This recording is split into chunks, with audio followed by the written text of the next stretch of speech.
बसंत जी हरियाणा से। श्री हरिवंश महाराज जी, आपके चरणों में कोटि कोटि प्रणाम। प्रभु जी, बहुत दुखी हूँ, बहुत ही ज्यादा दुखी, हद से ज्यादा दुखी। ऐसा लगता है संसार में मुझसे ज्यादा कोई दुखी नहीं है और आपसे ज्यादा कोई सुखी नहीं है महाराज जी। महाराज जी नहीं यार, हमारी तो दोनों किडनी फेल है यार। आप मन से बहुत सुखी हो, मुझे नहीं लगता दुनिया में आपके जैसा कोई सुखी होगा, खुश होगा।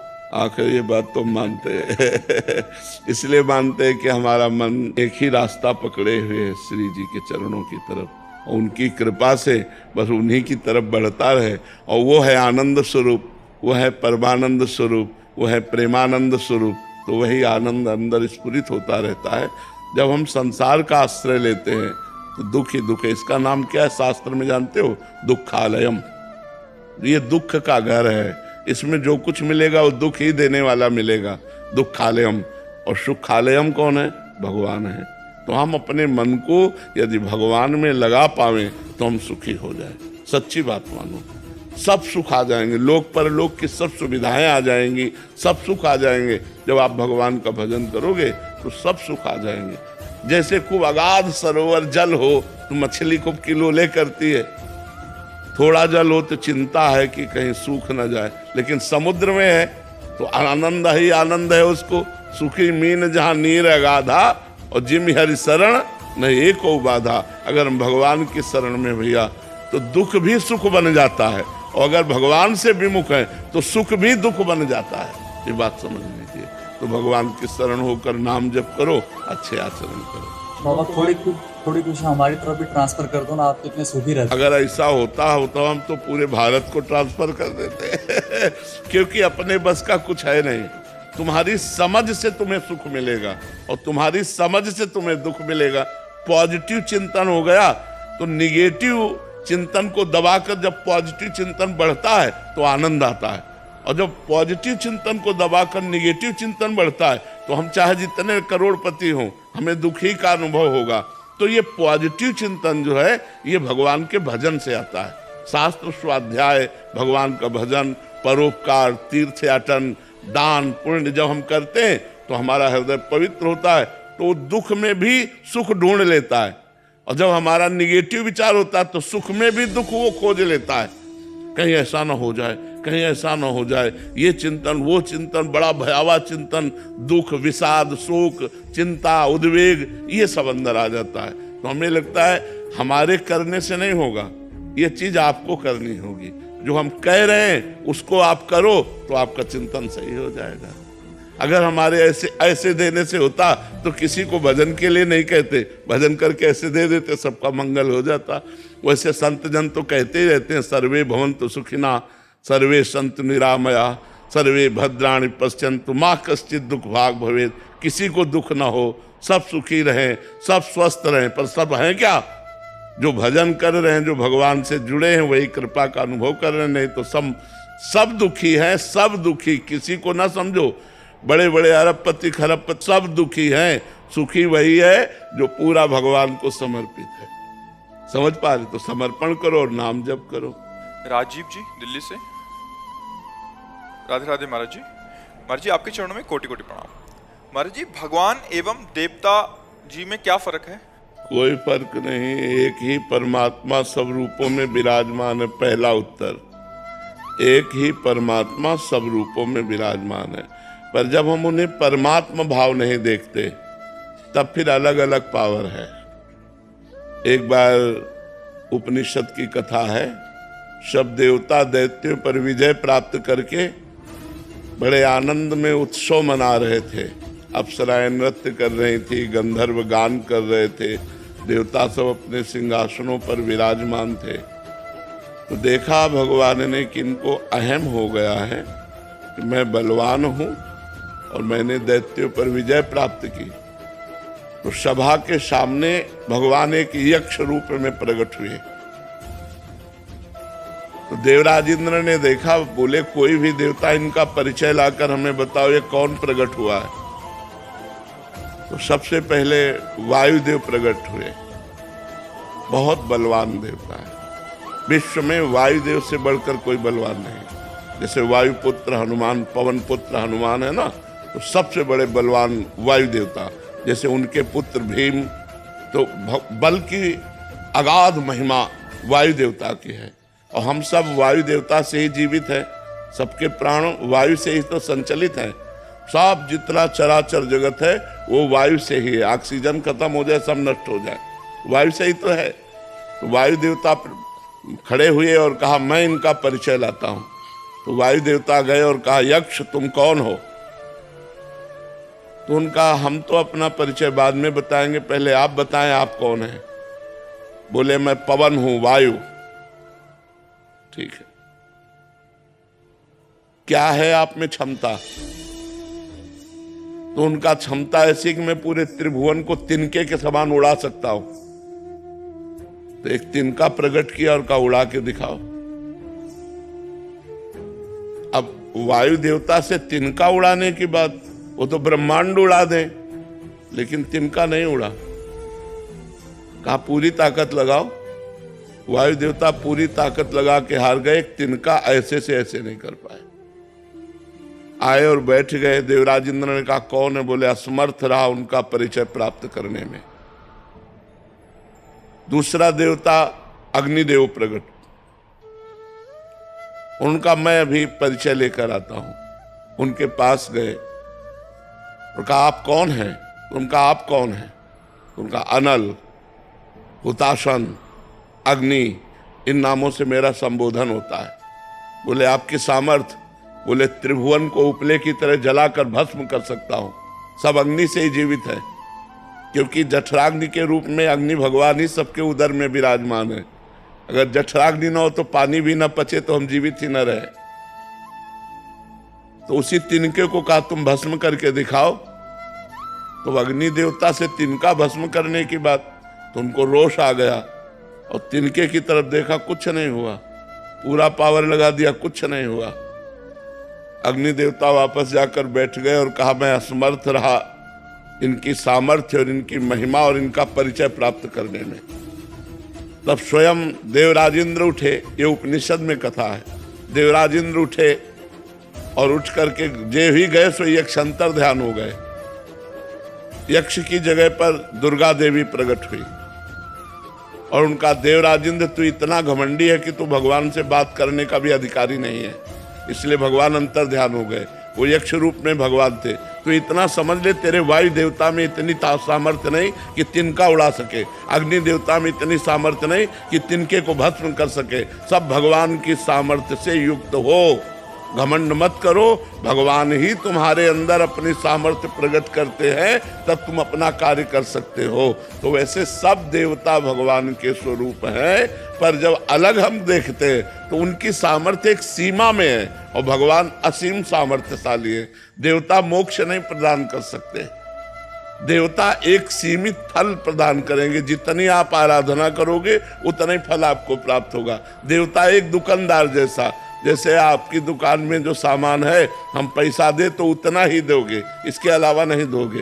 तो जितनी आप तपस्या करेंगे, जिस देवता के लिए जितना पूजन करेंगे, जितना आप आराधन करेंगे, उतना ही वो फल दे पाएगा। इसके आगे उसके सामर्थ्य नहीं। और जब हम भगवान मान के करते हैं तो फिर भगवान उसकी इच्छा की पूर्ति करते हैं। समझ पाए आप? विजय जी जौनपुर से। राधा वल्लभ श्री हरिवंश प्रभु। श्री हरिवंश महाराज जी, आपके चरणों में कोटि कोटि प्रणाम। महाराज जी, श्री जी और आपकी कृपा से आपको करीब 1.5 साल से गुरु रूप में स्वीकार किया है। बहुत जीवन में परिवर्तन आया। महाराज जी, मेरा प्रश्न है कि आप कहते हैं कि अपना पुराना रजिस्टर जांच लो। गुरुदेव भगवान, मेरे पुराने रजिस्टर में व्यभिचार, चापलूसी, झूठ, अवगुण दर्ज हो गए हैं। मैं अपना नया रजिस्टर तैयार करना चाहता हूं, जिससे भागवतिक न्यायालय में मेरी जीवात्मा का न्याय एवं कल्याण हो सके। इसके लिए क्या करूं? भगवान नाम जप करो, भगवान की कथा सुनो, सब में भगवान को देखने की चेष्टा करो, परोपकार करो। इसी से बहुत बढ़िया रजिस्टर बन जाएगा। किसी का बुरा मत चाहो, किसी का बुरा मत देखो, किसी का बुरा मत करो और खूब नाम जप करो, बढ़िया हो जाएगा। गुरुदेव भगवान, ये आंख, ये हाथ, ये मन दलदल में फंसा दिया प्रभु मुझे। हाँ, बिल्कुल फंसा दिया, लेकिन ये नाम उठा के आपको भगवान के समीप पहुंचा देगा। नाम जप करो, राधा राधा राधा राधा, सब ठीक हो जाएगा। खूब केस आपके हवाले है। खूब नाम जप करो, नाम जप करो, नाम से सब ठीक होगा। हम सब मुजरिम है माया के अंतर्गत तो है ना। निकाल सकते हैं तो भगवान ने निकाल सकते हैं इस माया दलदल से। जैसे तुम हो वैसे हम हैं, कोई खास बात नहीं है। हाँ, हम भगवान की शरण में हैं, आप अभी अहंकार की शरण में हो, अंतर इतना है। इसलिए खूब नाम जप करो और अहंकार को भगवान के चरणों में समर्पित कर दो। रजनी जी, महाराज जी, भगवान शिव अपने भक्तों को आत्मबोध की ओर कैसे ले जाते हैं, कृपा रूप से या साधना से? कृपा ही साधना है। भगवान की जब कृपा होती है तो साधना बनती है, और साधना से भगवान की कृपा का अनुभव होता है। भगवान की कृपा है और साधना नहीं है तो आप भगवान की कृपा का अनुभव नहीं कर सकते। साधना ही भगवान की कृपा है। जब रात दिन उत्तम साधना बनने लगे तो समझो भगवान की बड़ी कृपा है। ये अहंकार से नहीं कि मैं साधना कर रहा हूँ, भगवान की कृपा से ही साधना होती है, और साधना से भगवान की कृपा का अनुभव होता है। और जिसको कृपा का अनुभव हो गया वही भगवत साक्षात्कार का अधिकारी बन जाता है। शिवम कुमार जी, राधे राधे महाराज जी। महाराज जी, मेरा प्रश्न है कि अपने गुरुदेव के साथ प्रकट में ना होने के बावजूद भी हम अपने प्रकट सानिध्य उनके कैसे अनुभव कर सकते हैं? मंत्र के द्वारा। जो गुरु मंत्र है यदि हम उसे खूब जपें तो गुरु मंत्र की जगह ही गुरु जी प्रकाशित हो जाएंगे। महाराज जी, मैंने गुरु मंत्र तो नहीं लिया है, पर मैंने आपको गुरु रूप में वर्ण किया है, तो आप एक बार श्रीमुख से बोल दीजिए कि आप मेरे साथ हैं। तो हम तो राधा राधा कहते हैं, ये गुरु मंत्र नहीं है क्या? अगर राधा राधा आप जप रहे तो हम आपके साथ ही हैं। राधा ही हमारा प्राण है, राधा ही हमारा जीवन है, राधा ही हमारा सर्वस्व है। जी, मैंने आज से आपके जो श्रीमुख से मैंने कृष्ण कृष्ण नाम से मतलब जपना शुरू किया था। कृष्ण जपो, वही राधा है, वही कृष्ण है। कृष्ण कृष्ण जपो। साधना नाम हनुमान चालीसा के साथ भी जप सकते हैं, जप सकते हैं। भगवान नाम कहीं भी जप सकते हैं। कमलदीप जी, राधे राधे गुरु। राधे राधे महाराज जी। महाराज जी, मनुष्य अंदर से इतना बेचैन क्यों रहता है, सब कुछ होते हुए भी अशांत क्यों है? क्योंकि वो आनंद का अंश है, उसे आनंद चाहिए। और इस दुखालयम अशाश्वतम, दुख प्रदान करने वाले नाशवान संसार में आनंद कहीं है नहीं।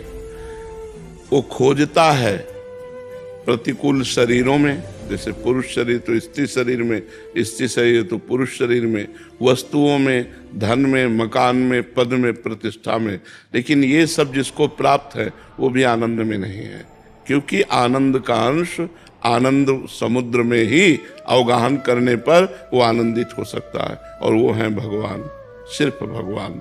तब लगी कुशल न जीव कहूँ, सपने हूँ मन विश्राम, जब लग भजत न राम कहूँ, शोक धाम तज काम। जो चाहत है नित्य सुख, अरु मन को विश्राम, हित ध्रुव हित सो भजत रहो, पल पल श्यामा श्याम श्यामा श्याम श्यामा श्याम। जब तक भगवान का भजन नहीं होगा तब तक कोई उपाय करके देख लो, मन शांत नहीं होगा। कुछ भी भोग लो, कुछ भी खा लो, कुछ भी देख लो, कहीं भी चले जाओ, एक अपूर्ति सी बनी रहती है।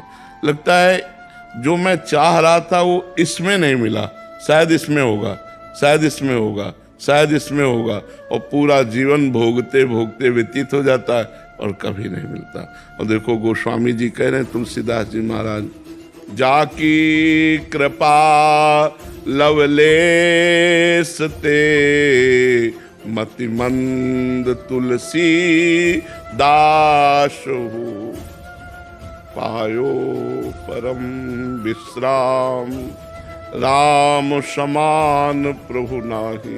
बोले परम विश्राम प्राप्त हो गया। जहां जन्म जन्मांतर से भटकते चले आ रहे थे, एक कृपा कोर भगवान की हुई कि हृदय शीतल हो गया। जन्म जन्म की तपन आनंद में बदल गई। अब कुछ नहीं चाहिए। वैसे तो मैं मतिमंद हूँ, गोस्वामी जी कह रहे, मतिमंद तुलसीदासु, पर पायो परम विश्राम, राम समान प्रभु नाही कहूँ। भगवान के समान जो विश्राम हृदय में प्राप्त होता है वो कहीं संपत्ति में, किसी वस्तु में या किसी पद में नहीं मिल सकता। पर हमारा मन संसार में तो सहज में जुड़ जाता है, लेकिन भगवान में नहीं जुड़ता, क्योंकि भगवान दिखाई नहीं देते। प्रगट में अगर अपने लोगों को ऐसे दिखाई नहीं जैसे जगत दिखाई देता है तो फट से प्यार हो जाए, क्योंकि वे इतनी प्रेम मूर्ति है, इतने सुखमय है, पर वो दिखाई देते नहीं। तो इसीलिए हम जो दिखाई देता है उसमें आनंद खोजते हैं, पर जो दिखाई देता है उसमें आनंद है नहीं, और जो नहीं दिखाई दे रहा वो आनंद सिंधु है। तो इसी को गुप्त करके भगवान खेल रहा है, अपने आनंद को गुप्त करके इस माया में ही खेल रहा है वो। अब हमें संत मिले, गुरु मिले, गाइड मिले, और वो हमें रास्ता बतावे आनंद का। जब हम साधना करें तो हमारा मन विश्राम को प्राप्त हो जाएगा। रोम रोम आनंद से भर जाता है, रोम रोम आनंद से भर जाता है। हृदय में कोई चाह नहीं रह जाती। बस एकांत में बैठकर इस बात से रोना आता है कि आपने कृपा की और मुझे संसार से घसीट लिया। अगर आप कृपा न करते तो पूरा जीवन संसार में नष्ट हो जाता। प्रभु आप बड़े कृपाल हो जो मुझे संसार से हटाकर अपने में लगा लिया। महाराज जी आपने विश्राम की बात की। विश्राम मतलब किसी भी चीज की कामना ना रह जाना, ये विश्राम है? विश्राम का मतलब जैसे घड़ी कसे लाए चलो, दीवाल घड़ी कसे लाए चलो, सुई अपनी अपनी जगह ठप हो जाएगी कि नहीं? एकदम नहीं हिलेगी। ऐसे ही मन, बुद्धि, चित्त, अहंकार सब परमात्मा में स्थित हो गया, इसे विश्राम कहते हैं। मन कृष्णमय, बुद्धि कृष्णमय, चित्त कृष्णमय, अहम कृष्णमय, अब सब कृष्णमय हो गया। अब अंदर ही अंदर वो परमानंद की बाढ़ आ रही। बाहर से वो दिखाई देता है पुरुष स्वरूप, लेकिन वो परमात्मा स्वरूप हो चुका है। उसका सब कुछ परमात्मा में हो गया। कान भय प्राण में, प्राण भय कान में, ही में न जान पर कान है कि प्राण है। श्री कृष्णाकार वृत्ति हो जाती, रामाकार वृत्ति हो जाती, उसे विश्राम कहते हैं। राधिका जी वृंदावन से। श्री हरिवंश महाराज जी, महाराज जी क्या गुरुजनों और संत जनों की कुछ लीलाएं महाराज जी ऐसी होती हैं कि जो दिखता है वो नहीं होती, जो होता है वो दिखता नहीं? हाँ। तो महाराज जी ऐसी वो परम मंगल में कल्याणकारी हैं, बट साधक को कैसे चलना चाहिए महाराज जी उस पर? बहुत दुर्लभ है कि कोई साधक उनकी प्रतिकूल क्रिया में भी मंगल विधान देख ले। गुरु की प्रतिकूल क्रिया में मंगल विधान देख ले। नहीं तो कभी कभी गुरुजनों की क्रियाएं और आदेश ऐसे होते हैं जो लगता है कि ऐसा कैसे कर, ऐसा आदेश कैसे कर दिया, ऐसा तो नहीं होना चाहिए था। अब जैसे शिवाजी गए समर्थ गुरु रामदास जी के पास दीक्षा लेने के लिए, तो उन्होंने कहा हमारा पेट बहुत दर्द कर रहा है आज तो बोले गुरुजी राज वैद्य बुला देते हैं। बोले राज वैद्य की जरूरत नहीं, सिंघनी का दूध पीते हैं तो पेट ठीक हो जाता है। जाओ जंगल में, बिना किसी गार्ड के, सैनिक के, अंगरक्षक के, बिना अस्त्र के सिंघनी का दूध ले आओ। अब सिंघनी कोई गाय है क्या? और सिंघनी का दूध स्वर्ण के पात्र में रुकता है। स्वर्ण का पात्र लो और सिंघनी का दूध लाओ। मतलब मरना है, सीधे मरना है। जंगल में खोजते रहे, देखा सिंह शावक उछल रहे, तो समझा यहाँ सिंघनी नजदीक। जो सिंघनी ने देखा दहाड़ मारी और शिवाजी के ऊपर, सोई बीच में समर्थ गुरु रामदास जी प्रकट हो गए, से रोक दिया। बोले बस यही देखता था कि तन मन प्राण तू समर्पित किए कि नहीं। अब ये ऐसे कौन से होंगे जो तन मन प्राण इस तरह समर्पित कर दे। एक दिन श्री रामानंदाचार्य जी महाराज अपने शिष्यों की मंडली के साथ विचरण कर रहे थे, तो एक जंगल में रुके। तो वहाँ कुआं था, कुआं से पानी ठाकुर सेवा के लिए लाना था। तो जब पानी लाया गया तो उसमें गंध थी पत्तों की। एक डाल ऐसे जा रही थी कुआं के ऊपर, उसमें पत्ते गिर रहे थे, पत्तों के कारण वो पानी में सड़न थी। तो उनका अगर ये डाल काट दी जाए तो पानी स्वच्छ और पीने योग्य हो जाएगा। सब शिष्यों से कहा डाल इतनी ही काटो जितनी कुएं के पास है। तो उनका महाराज अगर डाल में चढ़ के गए तो इधर बैठना पड़ेगा, और वो डाल के नीचे सीधे कुआं है, और उतनी ही अगर काटी गई तो काटने वाला कुएं में चला जाएगा। बोले हमसे इतना मतलब नहीं। बोले आप आदेश करो तो पेड़ के पास से डाल काट दे। तो उन्होंने कहा नहीं, डाल केवल इतनी ही काटनी जो कुएं के ऊपर है। मतलब मरना है, जो शिष्य काटेगा वो मरेगा, कुएं में सीधे जाएगा कुल्हाड़ सहित। एक खड़े हुए, प्रणाम किया, गए, चढ़ करके आए, और जिधर डाल थी उधर पकड़ करके काटा इधर से, क्योंकि इधर से ही काटते बनेगा। जे ही काटा सो मैं कुल्हाड़ सहित कुएं में चले गए। सब शिष्यों ने कहा गुरुजी वो तो मर जाएगा। बोले हमारा काम था कुएं से डाल हटानी, अब वो कट गई है, तुम डाल निकालो, लेकिन थोड़ी देर रुक जाओ। बोले गुरुजी थोड़ी देर रुक जाएंगे तो मर जाएगा। बोले नहीं, अब थोड़ी देर रुक जाओ। अब सब शांत बैठे। थोड़ी देर में नमो नमः जय हो की आवाज आने लगी, और देखा भगवान के पार्षद उन शिष्य को ऊपर छोड़ गए। वो गुरुजी के चरणों में प्रणाम किया। बोले कहो क्या हालचाल है? बोले गुरुजी जे ही कुएं में गिरे ते भगवान राम जी के पार्षद आए और हमें साकेत धाम ले गए और वहां दर्शन कराया सिया राम जी के, और ये प्रसाद दिया है आपको। अब सब शिष्य लालायित हो गए। तो अब उनमें एक ही खड़ा हुआ था प्राण देने वाला। तो कई गुरु की ऐसी आज्ञाएं होती हैं जो हमारी समझ के परे होती है, और उनमें भगवान का मंगल विधान होता है। पर हम अगर मान लें तो बात है। हमें गुरु में साक्षात भगवान बुद्धि रखनी है, और भगवान बुद्धि से हमारा परम कल्याण हो जाएगा। अगर भगवत बुद्धि रखे तो पार हो गए, पक्का पार हो गए। अनुराधा जी, श्री हरिवंश महाराज जी, गुरुदेव जैसे समय बीत रहा है, समाज में अशांति, गृह युद्ध जैसी स्थिति बनती जा रही है। देश विदेश में बढ़ते तनाव और अपराध को देखते हुए क्या एक ग्रस्त साधक को अपने परिवार की आत्मरक्षा के लिए प्रयास करना चाहिए? क्या उन्हें अपने बच्चों को आत्मरक्षा की शिक्षा देनी चाहिए? क्या साधक को इस ओर? क्या आत्मरक्षा भगवान के बिना आप कर सकते हैं? एक विचार करो, हमारा दिल ही फेल हो जाए एक सेकंड में को किसी कार्यवशात, तो हमारी सच्ची आत्मरक्षा भगवान से होगी।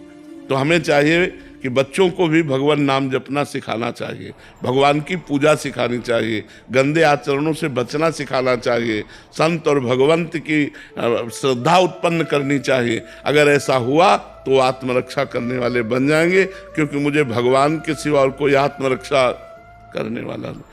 तो हमें लगता है कि आत्मरक्षा करने वाले भगवान ही हैं, दूसरा कोई नहीं है जो हमारी रक्षा कर सके। हमें ऐसा दिखाई देता है। आपको अगर कोई पॉइंट दिखाई देते हो तो बताओ। हमें तो सब पॉइंट रद्द नजर आते हैं। एक ही पॉइंट नजर आता है कि वो बचाना चाहे तो कहीं से भी बचा सकता है, और वो ना बचाना चाहे तो तुम कहीं भी मर सकते हो, कहीं भी फंस सकते हो, कहीं भी आपकी दुर्गति हो सकती है। भगवान भगवान सिर्फ भगवान बचा सकते हैं। अभिषेक शर्मा जी, गाजियाबाद से। राधे राधे। राधे राधे महाराज जी। महाराज जी, बार बार मन सांसारिक जीवन से विरक्त होने की तरफ दौड़ रहा है, बट पारिवारिक मोह के कारण छोड़ भी नहीं पा रहा। और नहीं, संसार से विरक्त होकर जाओगे कहाँ में, ये बता दो। कहाँ जाओगे? हम विरक्त हुए तो तुम्हारे बीच में तो आए। भागना कहीं नहीं है, अपने कर्मों का सुधार कर लेना है, कहीं भाग के नहीं जाना है। आज समय नहीं है कि आप विरक्त होकर घूम सको, मार डाले जाओगे। कहाँ एकांत, हमें जगह बता दो। एकांत कहाँ है? कहाँ कंदमूल फल है? एक बेर भी लेना है तो पैसा है, कहाँ पानी है? नदियों का पी नहीं सकते, कुआं रह नहीं गया, हैंड पैप सूख गए, पानी कहाँ पियोगे? तो कर्म करना पड़ेगा सबको।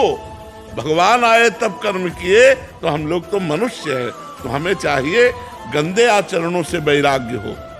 हम गंदा काम नहीं करेंगे, ईमानदारी से अपने कर्तव्य कर्म को करें और भगवान का नाम जप करें। ये बहुत बड़ी बात है।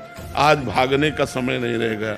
अपनी मेहनत करके नमक रोटी खाओ और दूसरों को 2 रोटी दे सको, ये बढ़िया बात है।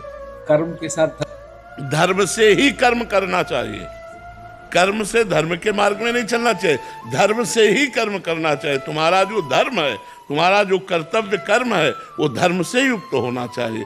आज हम कर्म तो करते हैं लेकिन धर्म का त्याग करके, इसीलिए पतित हो जाते हैं। अगर धर्म में कर्म करें तो हमारा कभी पतन हो ही नहीं।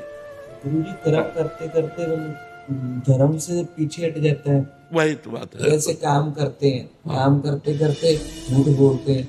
हाँ बिल्कुल बिल्कुल, घूस ले लिया, बेईमानी कर दी, निर्दोष को दंड दे दिया, दोषी को छोड़ दिया, ये सब अधर्म है। अगर हम धर्म पूर्वक कर्म करें तो हमारा कर्म ही पूजा है। हाँ, वैसे हमें लगता है ईमानदारी से क्यों धंधा नहीं चल सकता? भाई ये कपड़ा जैसे आप बेचते हैं, 100 का लाए हैं तो पता है आप मुनाफा ले रहे हैं, आप 150 रुपया बोलिए, पर ये मत बोलिए कि कसम से कह रहा हूं ये 150 का हम लाए हैं, ये मत बोलिए, नहीं लोग कहने लगते ना। तो ये बात मत कहो।